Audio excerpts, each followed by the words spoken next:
ඔන්න අද අපි හදාන්නේ ලස්සන රස මාළු කරියක්. ඉතින් ඔකට ගිහිල්ලා අවශ්‍ය මාළු ටිකක් අල්ලගෙන තමයි යාවේ. දැන් වැඩේ කරන්න හදන්නේ මාළු කපලා සුපිරි කරියක් ගන්න තමයි හදන්නේ. ඉතින් අපේ කට්ටිය ලයිලා ඉයට කියලා ඉන්න විදිහට අද මාළු කන්නේ අපි පාන් එක්ක. ඉතින් මාළු හොදලා කපලා අරගෙන කරියක් ගහමු. ඉතින් විශේෂයක් කියන්න තියෙනවා මොකද අද අපි මාළු කරිය හදන්නේ මිරිසට දෙලට නෙවෙයි. ඉතින් ඔයාලා බලන් ඉන්න රසම රස මාළු කරියක් තමයි හැදෙන්නේ අපේ තුසන්තගේ අතින්. ඉතින් සුන්දර ප්‍රදේශයක සුන්දර වාඩියක තමයි වැඩේ වෙන්නේ. ටුට්ටක් බලන් ඉමු නේද? මං කියවන වැඩි වගේනේ.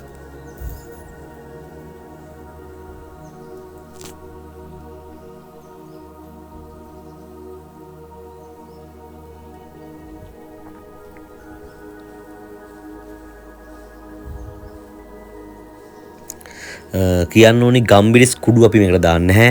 අපි දාන්නේ ගම්බිරිස් ඇට හොඳට තලලා තමයි දාන්නේ. එතකොට මේ ගම්බිරිස් වල රස හොඳටම එනවා. ඒක තමයි නියම ක්‍රමය. හොඳට කවලම් කරලා අරගෙන දැන් නම් හොඳටම බඩගින්නේ කට්ටිය ඉන්නේ.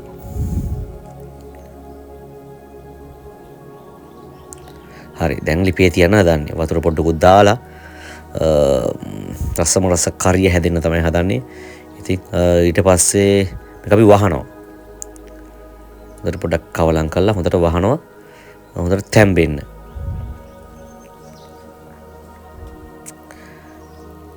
තැම්බෙන්න තියලා අපේ කට්ටිය මෙන්න බොලේ කෙහෙල් කනවා. ඉතින් කට්ටියත් එක කෙහෙල් ගෙනල්ලා කෙහෙල් කකා කොන කයියක් ගහන ගමන් තමයි ඉන්නේ. ඕපදූප කතා කරන දෙයියෝ තමයි ඉතින් මේ ඉන්නේ. තුසන්තී ඉතින් දෙයියනේ කියලා කෙහෙල් ගෙඩිය පවා පෙන්නනවා. ඒක තමයි එයාගේ හැටි. ඉතින් හැමෝටම බෙදනවා. ඉතින් කාලා දැන් බලන් ඉන්නවා ඉතින් මාළු හට්ටිය හැදෙනකම්. ඉන්න බැරිම තැන අපි කිව්වා තුසන්ත පොඩ්ඩක් බලන්නකෝ කියලා.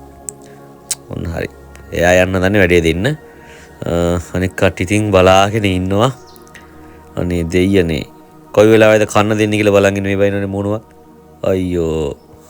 හරි. බලමුකෝ. කොහොමද කරිය කියලා.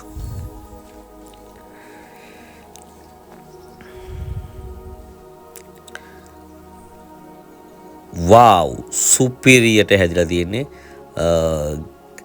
කන්න තමයි තියෙන්නේ. දැක ගමන් කියලා වුණනවා. ඔයාලා ගිහින් ඉන්න බා මට විතරයි ඔට්ටු. හරි. බෙදන්න හදන්නේ.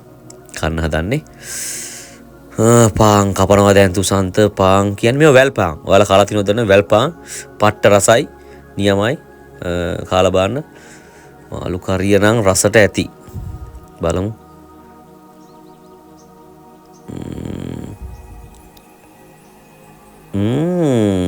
කොහමද සුප්ප නේද?